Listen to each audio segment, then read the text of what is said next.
day and welcome to the Five Below First Quarter 2025 Earnings Conference Call. All participants will be in listen-only mode.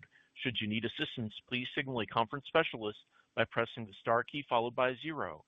After today's presentation, there will be an opportunity to ask questions. To ask a question, you may press star then 1 on your touch-tone phone.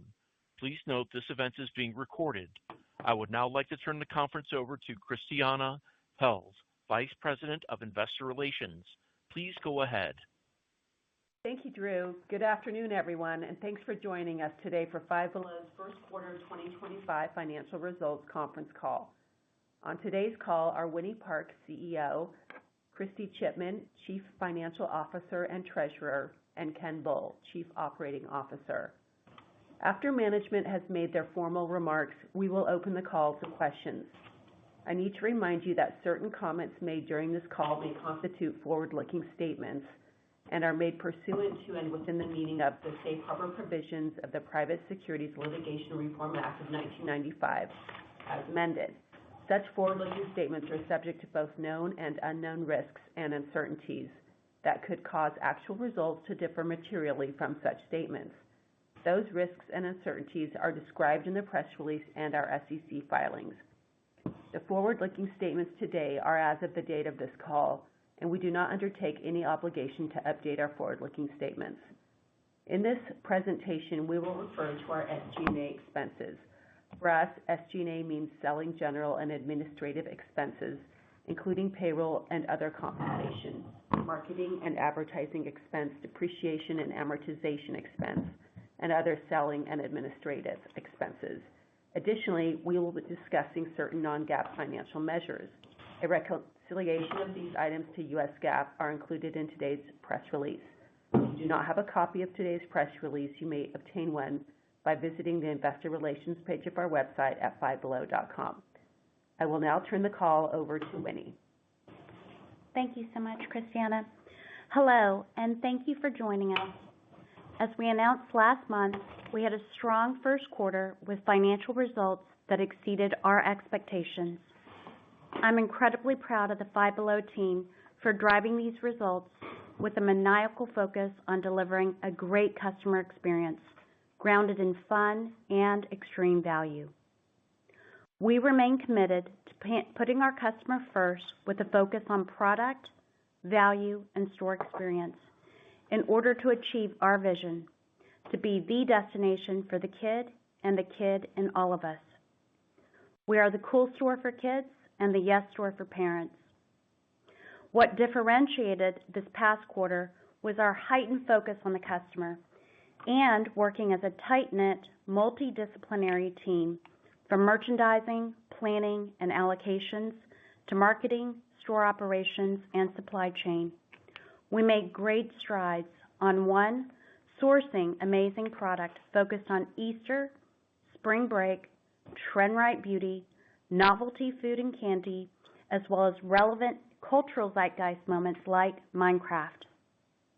2, amplifying these products with end-to-end storytelling that started with social media through to compelling in-store floor sets. 3, ensuring better in-stock positions with tight alignment between our teams at Wowtown, our ship centers, and the store fleet. And 4, continuing to benefit from investment in labor hours and operating efficiencies, all while planning for the future within a dynamic tariff environment. The result was a strong first quarter led by product that resonated with our customers. We had broad-based outperformance across the majority of our worlds, proving that our customer-centric strategies focused on product, value, and experience are working. The Five Below team demonstrated that they can execute at a very high level in service of our customer, and will carry this forward into the balance of the year. Our customers have validated our place in the market as a resource for fun and great value. Let me share a few highlights from our first quarter performance. Sales and comps exceeded our updated guidance, with sales of $971 million and comparable sales increase of 7.1%. We were excited to drive these comps through increased transactions of 6.2%. Our sales outperformance led to strong fixed cost leverage, and we delivered adjusted EPS of 86 cents. We continued our store growth during the quarter, opening 55 new stores across 20 states. 2 of these stores, located in Victorville, California, and Joplin, Missouri, were among the top 25 all-time grand openings. We supported our new stores with the return of grand opening marketing activities. This first quarter performance reinforces our belief that Five Below, with the right product and value, combined with an incredible store experience, is the destination for our customers, the kid in all of us. Our mission remains to offer the newest, best products at extreme value to help our customers throughout their life stages, to play, live, give, and celebrate. Now on to product. Providing fresh, trend-right, and quality products at amazing value is what we are known for and what makes us special. In the first quarter, we featured great licensed product for customers to build their own special Easter baskets, and we broadened our Easter candy offering.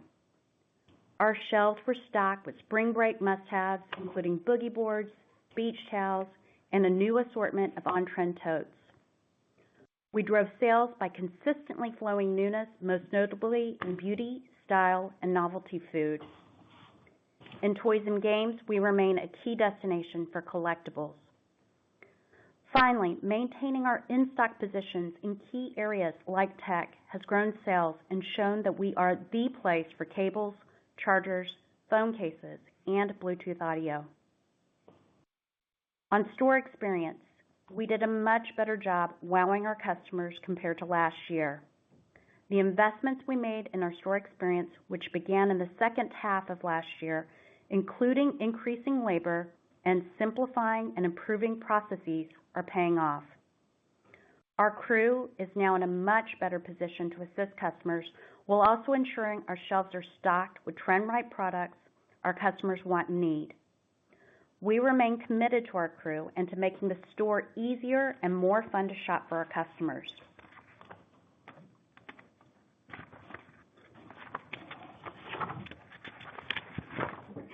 On to marketing.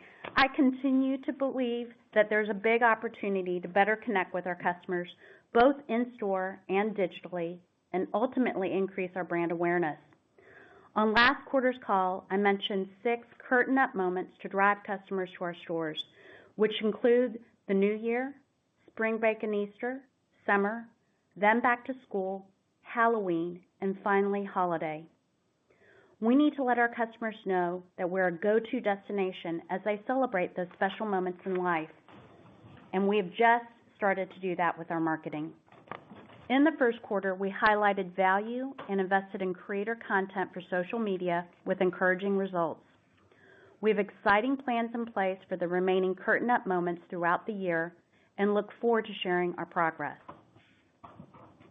Now, as we look forward, the tariff environment presents additional complexity, and our teams have been working hard and moving swiftly on mitigation plans. Our plans include vendor negotiations, diversification of sourcing, continued investment in new value-packed product, as well as assortment and pricing adjustments with a focus on reducing the number of price points. In a relatively short period, with a heavy lift by the teams, we were able to accelerate the work that was planned for our assortment by quickly sourcing new product in different countries, expanding our vendor base, and simplifying our approach to pricing.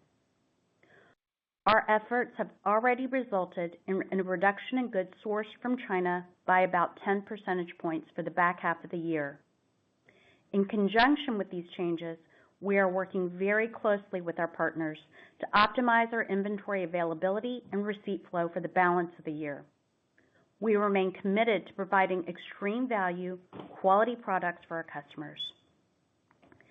The teams are working incredibly hard to control the controllables and mitigate the risks that the current global trade environment presents.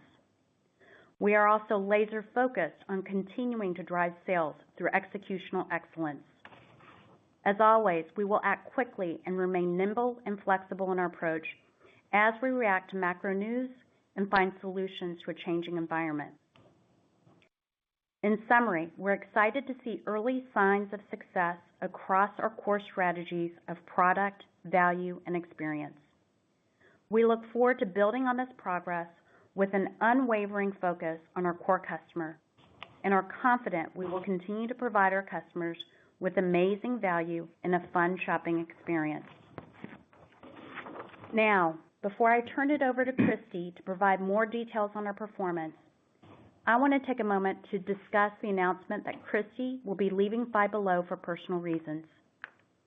I would like to personally thank Christy for all that she has done during her time here. We're truly grateful for her many contributions and her partnership. We've begun a national search for a new CFO, and in the meantime, I'm very thankful that Ken Bull will take on the additional role of interim CFO. Now on to Christy. Thanks, Winnie, and good afternoon, everyone. I want to thank you, the board, and the team at Five Below for their support. I am proud of what we've accomplished during my time here, and I'm confident in the management team and the growth opportunities that lie ahead for this company. I will begin my remarks with a review of our first quarter results, and then Ken will discuss our outlook for the second quarter and full year of fiscal 2025.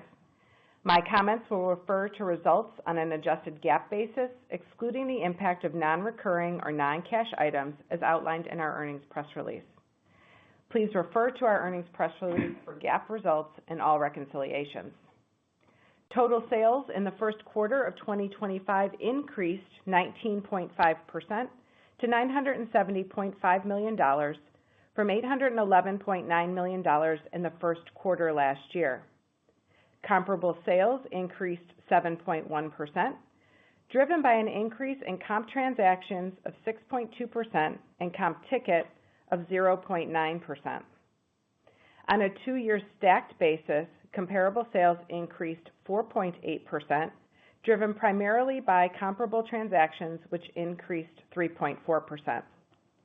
These results reflect better than expected performance in the key selling weeks leading up to Easter, and this momentum continued through the end of the quarter. We opened 55 new stores compared to 61 new stores in the first quarter last year. We ended the quarter with 1,826 stores, an increase of 221 stores, or 13.8% over last year. We were pleased with the productivity of our new stores at 87%, slightly above our targeted percentage range of the mid-80s. Adjusted gross profit for the first quarter of 2025 was $328.4 million, an increase of 24.6% over the first quarter of 2024.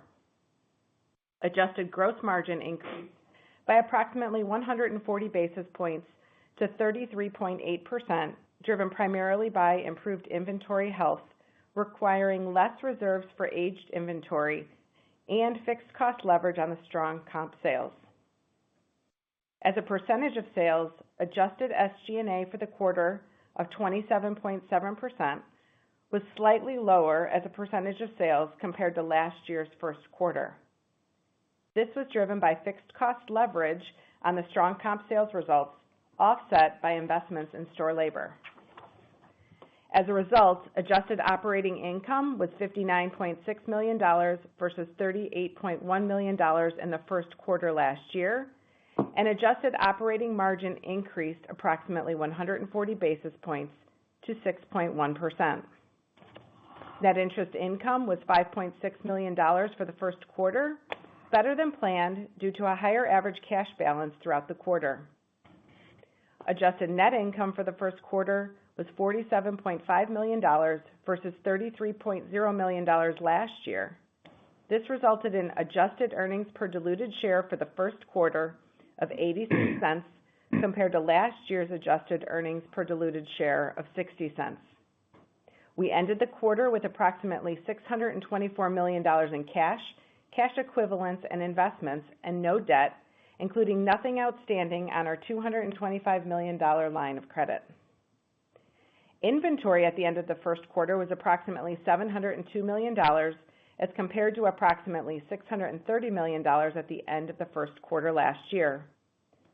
Average inventory on a per-store basis decreased approximately 2% versus the first quarter last year, primarily due to the write-down from fiscal 2024.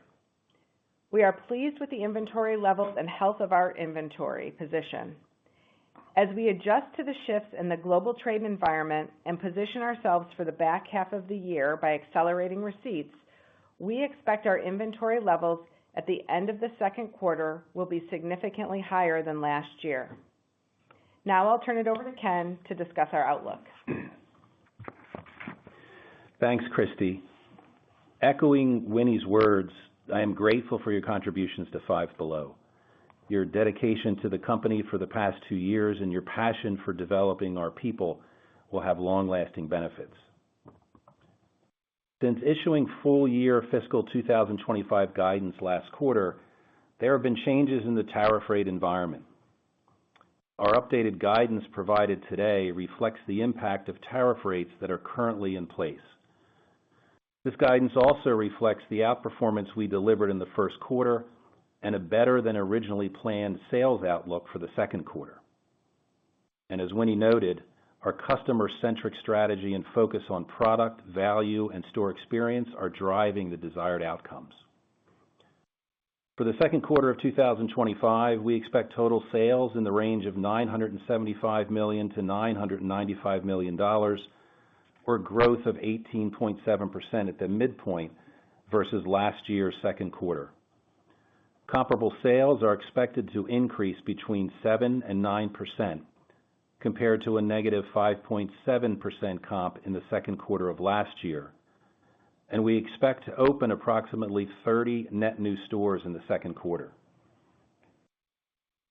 Adjusted operating margin at the midpoint is expected to be 3.9% versus 4.5% in the second quarter of last year.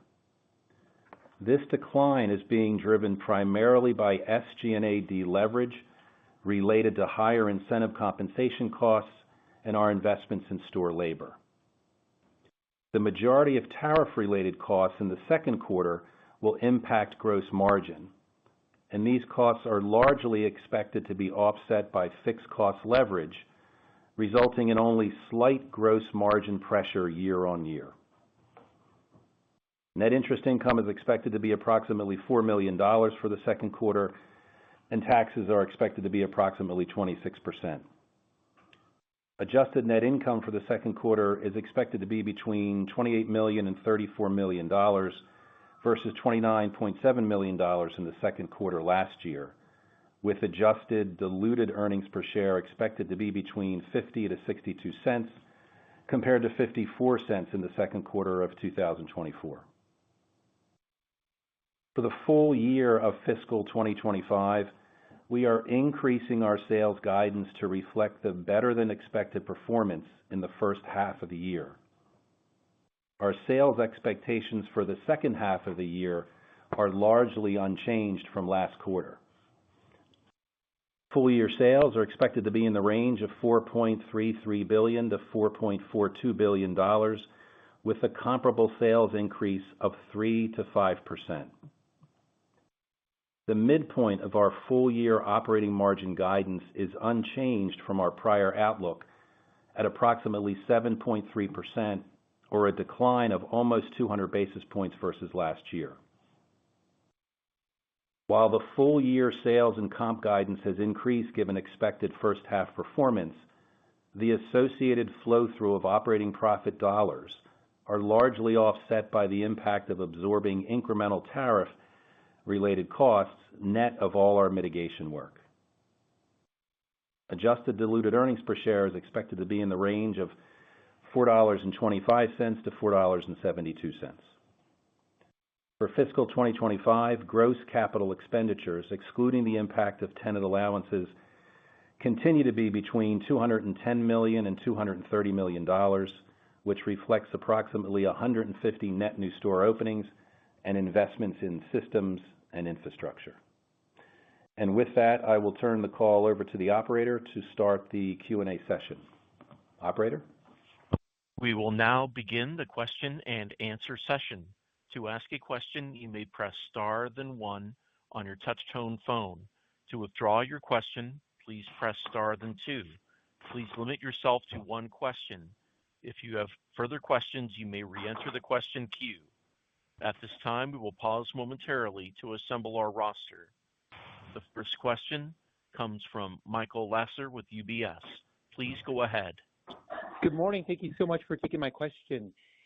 There's been a pretty remarkable pivot in the comp cadence of the business over this quarter and last quarter. How much of it would you attribute to actions that Five Below has taken versus other factors? And what would need to happen in the back half of the year in order for the momentum to slow as it is embedded in your guidance currently? Thank you very much. Thank you so much, Michael, for your question. So I think starting with the first question in terms of the momentum in sales and how much is attributed to action versus other factors. I think that the teams have worked incredibly hard, and the actions that we've taken are definitively paying off. We've seen sequential improvement in the business from the back half of last year, Q3 through Q4 to Q1. And specifically, what is really resonating is the selections we've made for product and the assortment. I think that the team has done a terrific job of identifying relevant trends and distorting them. We also had the benefit of great storytelling that started again in social and worked its way through to the site, all the way through to in-store execution with our floor sets that were really terrific. We also refocused on value and ensured that we had really great, outstanding value and relevant value and relative value in the marketplace that the customers have definitely reacted to. I will say also that the teams have worked very hard to ensure that we've got the appropriate flow of inventory and product. We've added labor to the stores, but what we've also done is really worked very tight formations between merchandising, planning, our ship centers, as well as allocations and the stores to ensure that everyone was aware of when that inventory was coming. They moved quickly from the back to the front, and we improved processes in the stores so that our associates could actually engage with customers at a higher and better level that they have in the past. So I think a lot of action really added up to the current results. And I think the second part of your question is what would need to happen for the back half of the year. We're just looking at the back half of the year with great prudence.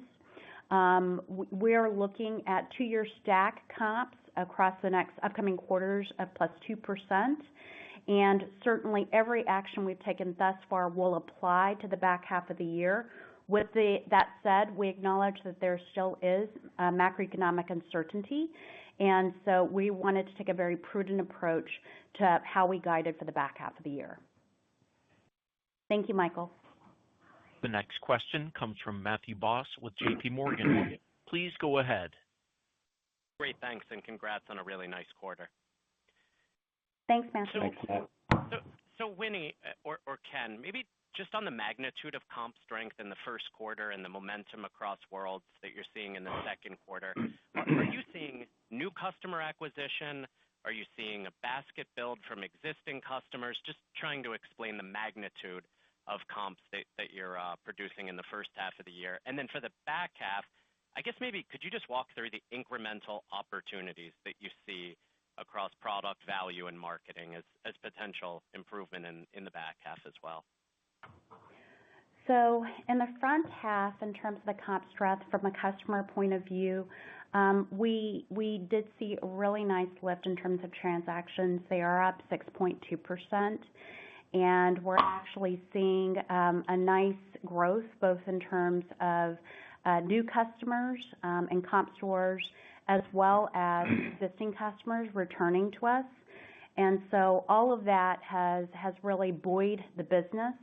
And I will say that, to get the traffic to cross the threshold is one thing, and to get them to convert is a second. And we've also seen really nice progress in terms of conversion.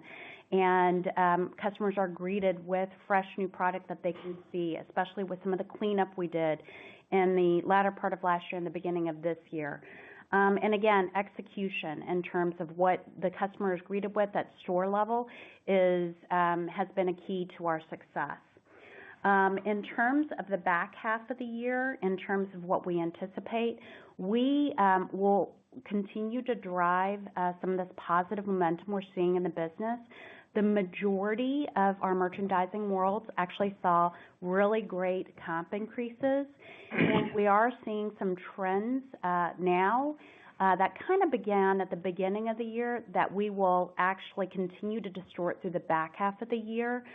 Those trends include some of the new beauty product and the flow of new beauty product, the really great flow of new relevant food product and novelty candy has been terrific for our business.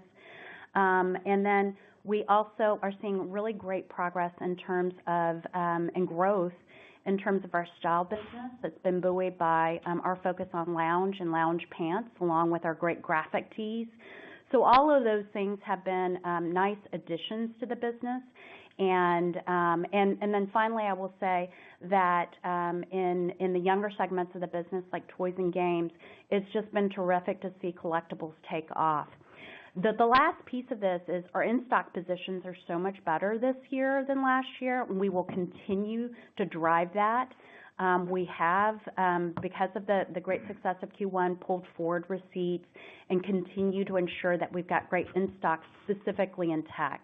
And that's been a really nice win in terms of some of the comps we've achieved.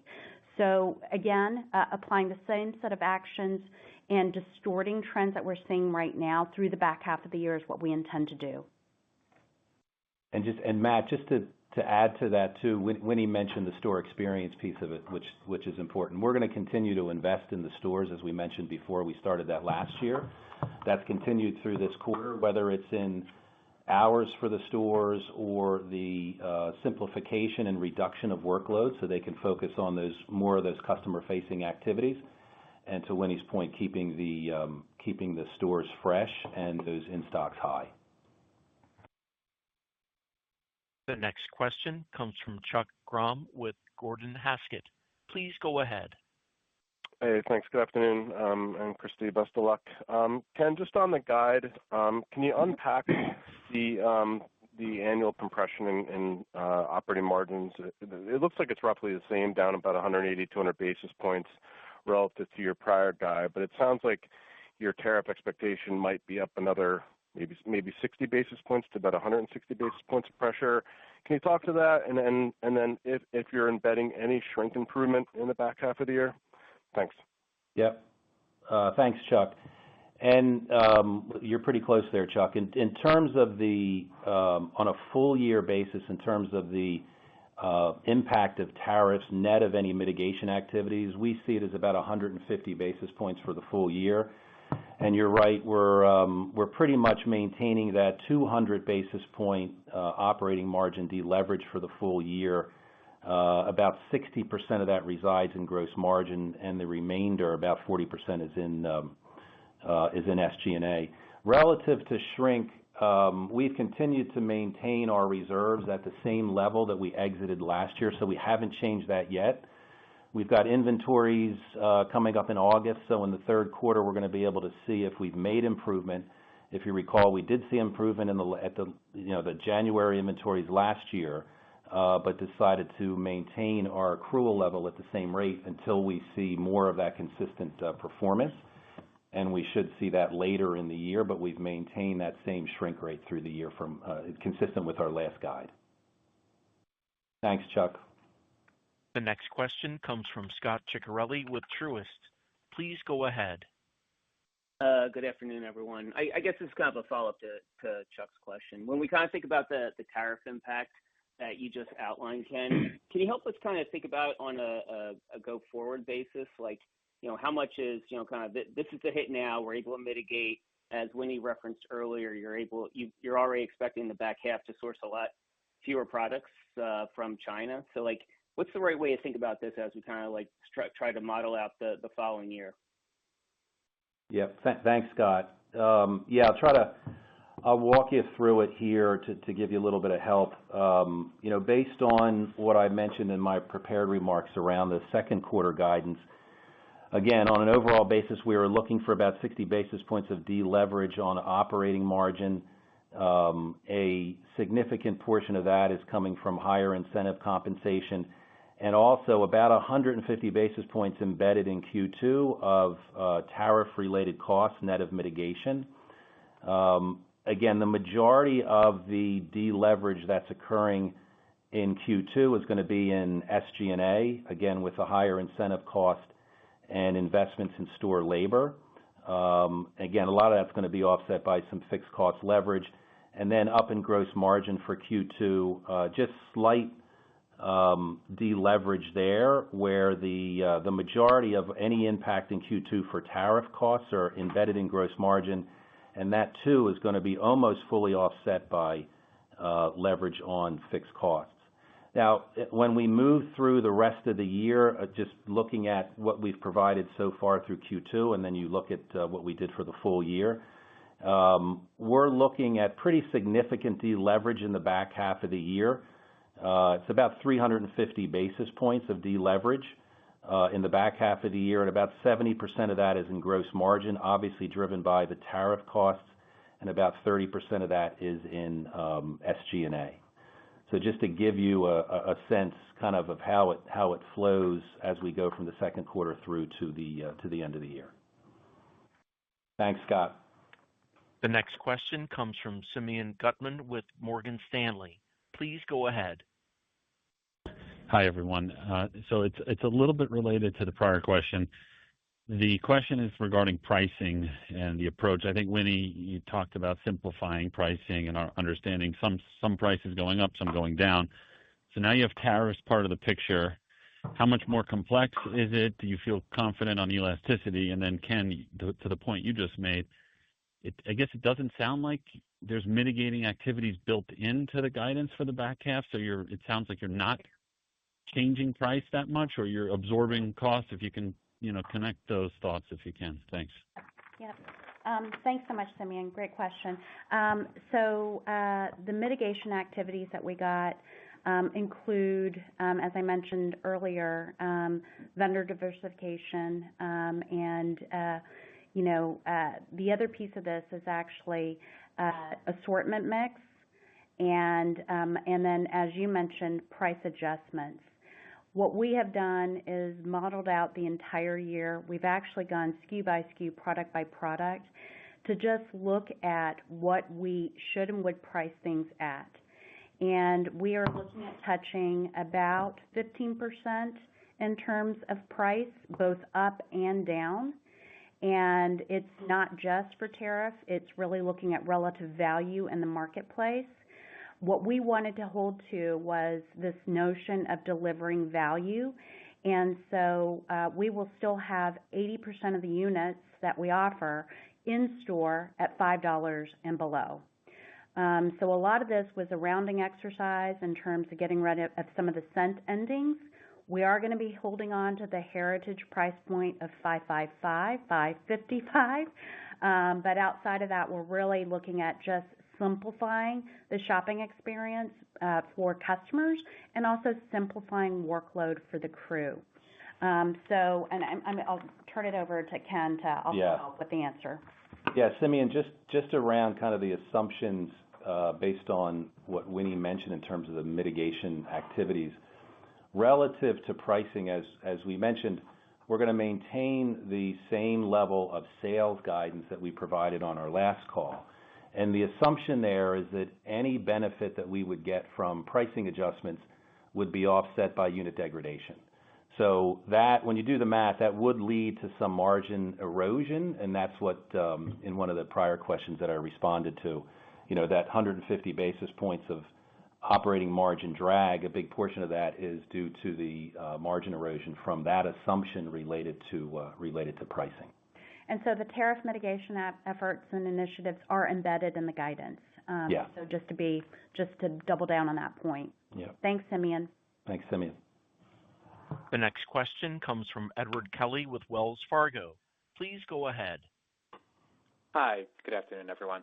I wanted to ask, I guess, sort of, similar question, but bigger picture. Obviously, a lot of headwinds in the business from, a margin perspective, particularly this year, but, you've seen over the last couple of years, I guess. I'm curious, as you take a step back and think about, tariff mitigation, changes in vendors, sourcing, geographies, that type of stuff, and some pricing, where you think margin, recapture could be moving forward, and what you think, is the appropriate level of EBIT margin for the business, to the extent that, you have, some decent visibility on that. So, Ed, one of the things I'll just say up front is we've been really focused on driving sales and growth of the top line, and which, it actually does a lot of great things. I said sales solve problems, and so that's one of the key pieces in this in terms of the future. The second piece of it is, I will say that some of the challenges we faced with the tariffs have accelerated work that we're doing on the merchandising front, both in terms of vendor mix and diversifying our vendors, and that's domestic vendors as well as, factories that we work with abroad, and really looking at price through the lens of relative value. And I really think that we're going to deliver great value pound for pound versus competition for the product that we offer. We're also in a super lucky place in that our assortments change constantly, and so we're able to bring new things in and really test at different levels of price and value. And so those things are, I think, very unique to Five Below. And again, great acceleration in the work that we were going to do based on tariffs and the recent news. And then, Ed, I'll add to that. I mean, what Winnie mentioned there around the acceleration of our efforts around product and value, that was definitely accelerated. I mean, that's going to present opportunities for us down the road. And as Winnie mentioned also, our focus is on this year, right? This is a pretty challenging environment for us, so we're staying close to that. However, if we were to look longer term in a more normalized environment, I think we would see operating margin expansion as we reap more of the benefits around the work that we're doing now, and then we maintain those disciplines in the business that we've always had. That we feel that would drive operating margin expansion for us. Yep, and leveraging off of great sales, strong sales. Yep. Thanks, Ed. The next question comes from Seth Sigman with Barclays. Please go ahead. Hey, thanks. Good afternoon, everyone. I'm curious if you could speak a little bit more about some of the operational changes you've made. You talked about adding labor hours. Where are we there? You also mentioned some other operating efficiencies, things that do seem to be improving the customer experience in the stores. And I guess related, if you step back and think about the level of investment you're making this year, can you just remind us on that? And I guess given the early success, is there a thought that you could actually increase the level of investment at some point? Thank you. Great. Thanks, Seth. Yeah, it's one of the things, if you recall, that we really kind of shifted in the middle of last year and focus more on the in-store experience. And one of the things that we did, we added on some additional labor hours when we looked at the work that needed to be done. We put some more hours out there for the stores that they could complete those jobs, getting the product to the floor and any customer engagement and interaction. That's continued on into this year. But there's also the other side of the equation, that to the extent that we're able to make work easier for them, more efficient, and actually eliminate any work, that creates more time for them, even within the same number of labor hours. So we continue to do that. I think we did some things last year around making it easier for them to close out on the registers.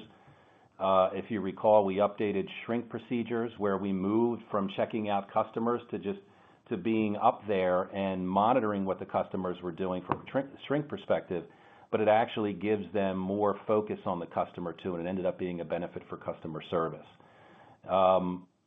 Those we feel can continue. We're going to continue to get more efficient as we as we move forward, and again, continue to push on the experience for the customer. Thanks, Seth. The next question comes from Kate McShane with Goldman Sachs. Please go ahead. Hi, good afternoon. Thanks for taking our question. The strength of your business sounds more category-led than maybe trend-led, i.e. strength in like beauty and apparel than one specific trend like Squishmallows. Would you agree with that? And our follow-up question is just, can you talk about what's sustaining the comp into May, given April mostly had the benefit of Easter? Thank you. Thanks, Kate. Thanks for your question. It's actually both trend as well as category that we're seeing really win in terms of the strong comps that we've seen. And I'll point to one trend, which is this notion, again, with the younger segment of customers and collectibles. And we've seen a really great lift in terms of games and toys in our business there because of collectibles, which is definitively a trend business. Also, novelty candy. So much of the growth that we've seen is in specific items like peelers and squashies. And so we're very excited about some of the trends. And again, taking a trend from ground level and just making sure we chase it and maximize it. And being very, very specific about what we represent when you cross the threshold. So I would say that it is actually both that's helped us. And I think it's always going to be a balancing act between the two. We're also seeing some really nice trends right now in the business we'll speak to next quarter that are specific to licensed business and some of the cultural zeitgeist moments like Minecraft and Stitch that we really went after in a big way and represented in store. And again, told the customer about in advance, drove traffic to the store so that they had this great presence on the floor.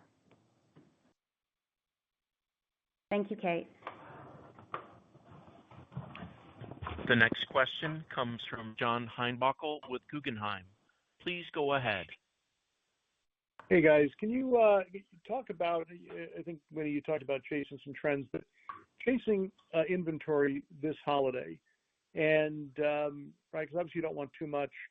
How long can you wait, right, in terms of trying to assess demand?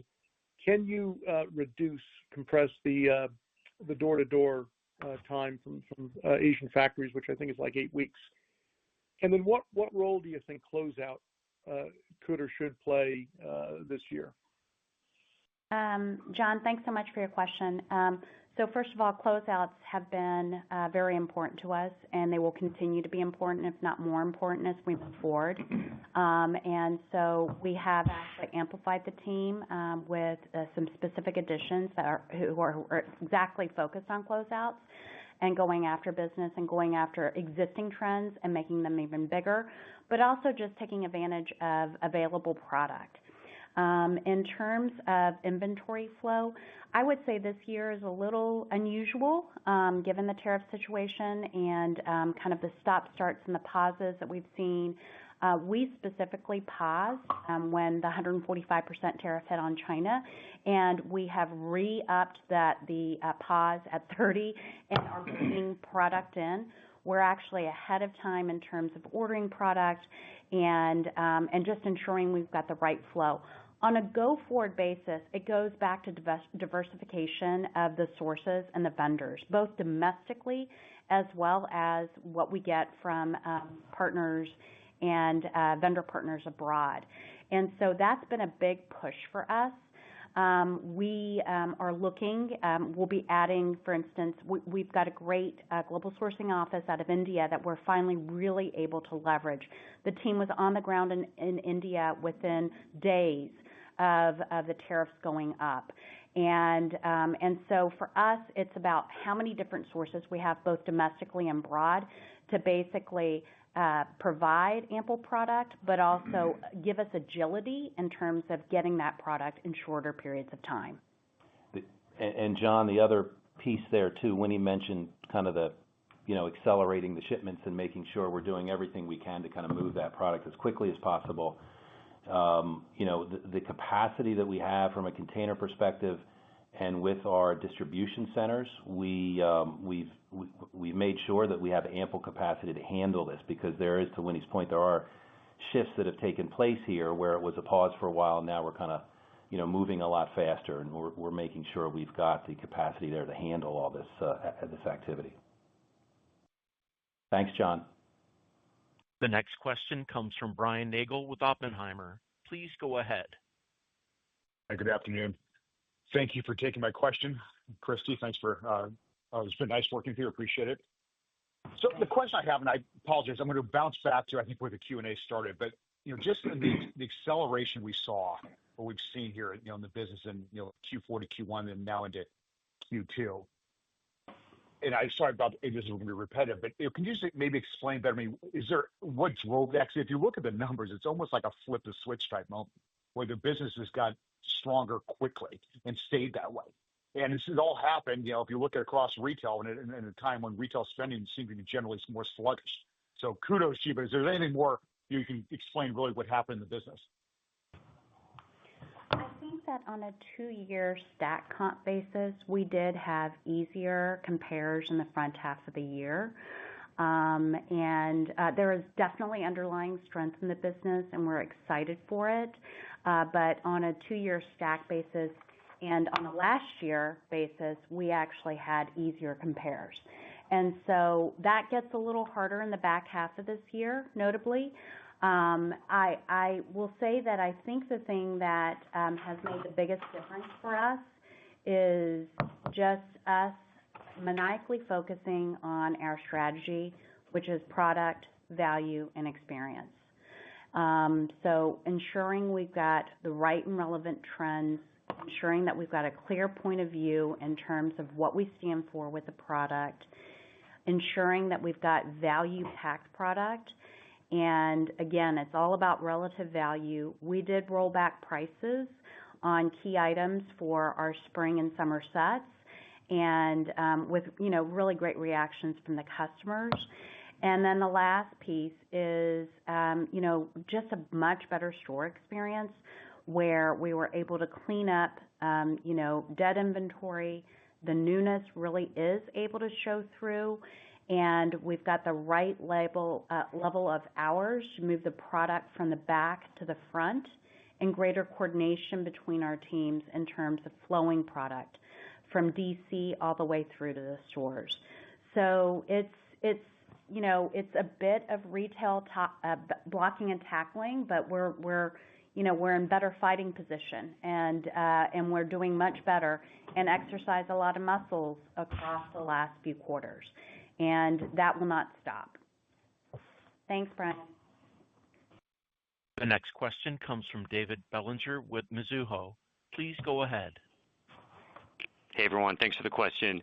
Another one on tariffs and reducing your reliance on China.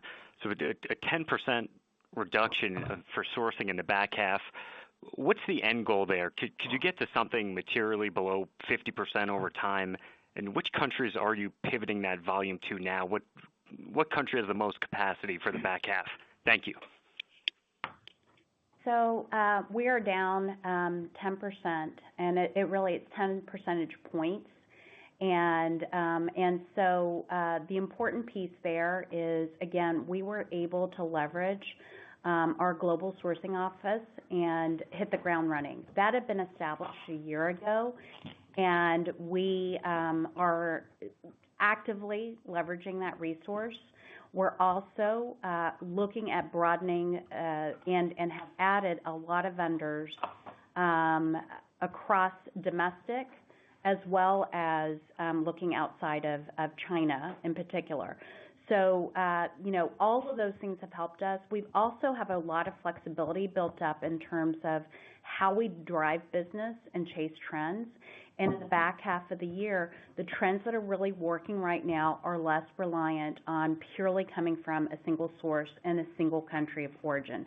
So all of those things are working in our favor, but it was very intentional by the teams. And when I say that we sprung into action, we literally sprung into action. We have been working actively on mitigation. It is a daily cross-functional meeting, and literally a hit list of things that we're going to do and target, and that's all we're manifesting all of that now through the back half this year. Thanks, David. The next question comes from Paul Lejuez with Citi. Please go ahead. Hey, thanks, guys. Two quick ones. I just wanted to understand what happened when China tariffs were at 145. You said that you put a pause, but what ended up happening with that product? Did you eventually take it once the rates were reduced, or did you end up having to cancel a bunch? And then second, I'm just curious if you could give us any color about income cohort and any performance difference that you might have seen versus lower versus upper income folks. Thanks. Yep, absolutely. Thanks, Paul. When the tariffs hit 145%, which I think was around April 9th, we basically just paused shipment of the product so we could let things settle and understand better what the environment would be. And since then, we've released that product. We weren't canceling product. We let it go, and it's flowing now. So, and because we had good business in the first quarter of the year, we actually were actively pulling forward receipts, especially for our replenishment products. So I feel like we took the right actions to ensure that, we didn't get hit with outsized tariffs in this quarter and in Q2. But that product is now flowing. And then in terms of income cohorts, we actually saw growth evenly across all of our cohorts. And so it's been nice to see not only great growth across the majority of our product worlds, but also across our customer base, agnostic of socioeconomic level. Thanks, Paul. The next question comes from Jeremy Hamblin with Craig-Hallum Capital Group. Please go ahead. Thanks. Congratulations on the exceptional results and best wishes, Christy. I wanted to come back to sourcing here and ask a little bit of a follow-up. It would appear like based on typical seasonality in your Q1 performance that kind of the underlying EPS for the business is about $6 a share, so fairly significant tariff drag here, even as you make that kind of 10 percentage point reduction in sourcing from China. As you look ahead to 2026, how much further do you think that you can get that sourcing down if tariffs at an elevated level should persist? And then kind of as a related question, wanted to understand whether or not you've seen any notable change as kind of the de minimis exemption has gone away, whether or not that's changed, some of the competition.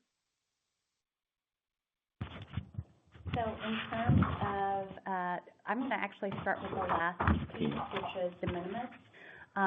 It's unclear whether or not de minimis has had any impact on our business. I will say that, Five Below is an interesting business. It's pretty unique in terms of its focus on kids. And so I think just less impact overall from de minimis. And then in terms of goaling for 2026 with sourcing, really what we do is try and chase the best trends and get the most relevant assortment of products. And so a lot of what we've done, some part of it is intentional in terms of really looking at what's out there outside of, China. But the other piece of it is ensuring that we get more vendors into the mix. And we've been working on that actually since the back half of last year and ensuring that we've got really, really great product. And we're finding really great domestic sources, for instance, and we're exploiting that. We're definitely going after closeouts. So it's a combination of all things. And then I'll let Ken speak to the last question.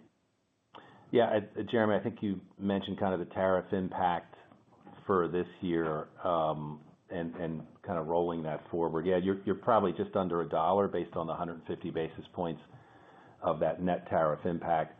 And again, we're going to focus on 2025 for now, but given a lot of the benefits that's coming out of this work based on this tariff challenge, and as Winnie mentioned, kind of accelerating a lot of these activities that were strategies for us, but we've really pulled that forward.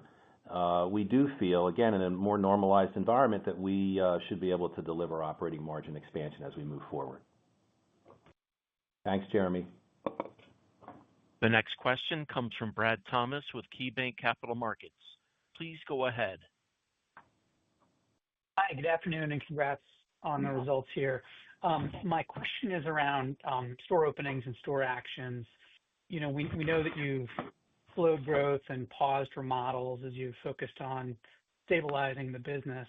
Presuming the consistency in comps continues, is this still the right level of store growth to think about going forward? Thanks for your question, Brad. I think that we will accelerate store growth as we move forward. This year, we're going to be entering markets where, frankly, we have a lot of white space.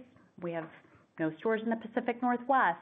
And so we've got a lot ahead of us in terms of potential and white space in the market. And with improvements in terms of our execution, our ability to deliver consistently, both sales and profit, we will be looking at further expansion, a more assertive expansion of our stores moving forward. Yeah, and Brad, we mentioned a while ago what we see as the opportunity in the United States of like the 3,000 stores. We still feel really good about that. And as you can see from these results, we're also seeing improvement in the productivity of these new stores. So that's a good thing to see, and a little bit more consistency in terms of performance. So that gives us even more confidence as we move forward. Thanks, Brad. The next question comes from Anthony Chukumba with Loop Capital. Please go ahead. Good afternoon, and thanks for squeezing me in. I guess my question was just around the cadence of comps during the first quarter, if there was any sort of noticeable difference between the different months, and if you saw any sense of like acceleration in April, post Liberation Day, with folks maybe trying to get in front of potential price increases. Thank you. So, Anthony, we saw a really nice improvement in comps month in, month out. I think we had a couple of interesting nuances to the quarter. Number one, February, we had bad weather throughout the country, which definitely impacted traffic and comps. And then we have a shift in Easter timing. We consider kind of March and April together in terms of a year-on-year comparison. But again, coming out of the holiday, we have continued to see nice growth, and actually our comp performance has been very good and the exit rate coming out. Yeah. So it's been continuing to accelerate week in, week out, and that's really great testament to everything that the teams have done. Thanks, Anthony. The next question comes from Michael Montani with Evercore. Please go ahead. Yes, hi. Thanks for taking the question. I was just going to ask on the EBIT margin pressure, I think 150 of tariffs. So then should we take the other 50 and kind of allocate it evenly between incentive comp, marketing spend, and then store labor hours? Or is there any extra kind of clarity you can provide on that? Yeah, Michael, you're right, on a full year basis, as we mentioned, 150 basis points in op margin deleverage. Again, about 60% of that's going to be up in gross margin. Again, that's where the overwhelming majority of any tariff costs are going to be. And about 40% of that deleverage for the year is going to be sitting in SG&A. And again, you've got the higher incentive comp for the year, the investment in labor hours, and it's offset slightly by some fixed cost leverage on a full year basis. So that gives you a little bit of the geography of that full year. Thanks for taking the question. Thanks, Michael. And the last question will come from Joe Feldman with Telsey Advisory Group. Please go ahead. Yeah, thanks for taking the question, guys, and congrats on a very good quarter. I know you've been asked a lot about this, and I understand all the changes you've made in the stores, and I can see them when we're in the stores. It does look like the assortment's better, tighter. everything you've described. But how did customers know? Like, I mean, did marketing step up measurably? I don't recall hearing you say anything too much about the marketing, but it's like it seems like customers would have had to have known that things got better to then start to come back more frequently, and the traffic was great. So was there more stimulus, or was it social, or maybe you could just share some color there? Thanks. Thanks, Joe. We didn't increase our level of spend, but what we did do was actually look at the channels, and we did really invest in social media and creator content. And with that investment and redirecting the spend in that direction, we thought we were doing the right thing by the customer in terms of starting their journey where most customers start today, which is on social and in digital, and connecting that journey through to what they saw in stores. We were very specific about where we invested. We invested in trends that we were seeing that we thought were relevant, be it beauty, be it novelty candy. We did a lot in social around, building your own Easter basket. And, I'll just take that example of the Easter basket. What you saw in social connected to what you saw on the site in terms of literally build it, 1, choose a vessel, 2, what goes in it, and you saw that all the way through to the store. So it is that end-to-end and looking at the storytelling and starting with social and stepping up our creator content. Thank you. This concludes our question and answer session. I would like to turn the conference back over to Winnie Park for closing remarks. Thank you so much for joining us. We're so excited by the progress we've made across product, value, and experience. And I want to thank all of our teams for their hard work and dedication to delivering our results. Five Below continues to be a destination for our customers for fun, trend-right products at amazing value, and we're committed to continuing to provide the magic that is Five Below. In summary, we feel really good about where the business is today, and we're excited for the future. We wish everyone a great summer and hope to see y'all in our stores. Thank you so much. The conference has now concluded. Thank you for attending today's presentation. You may now disconnect.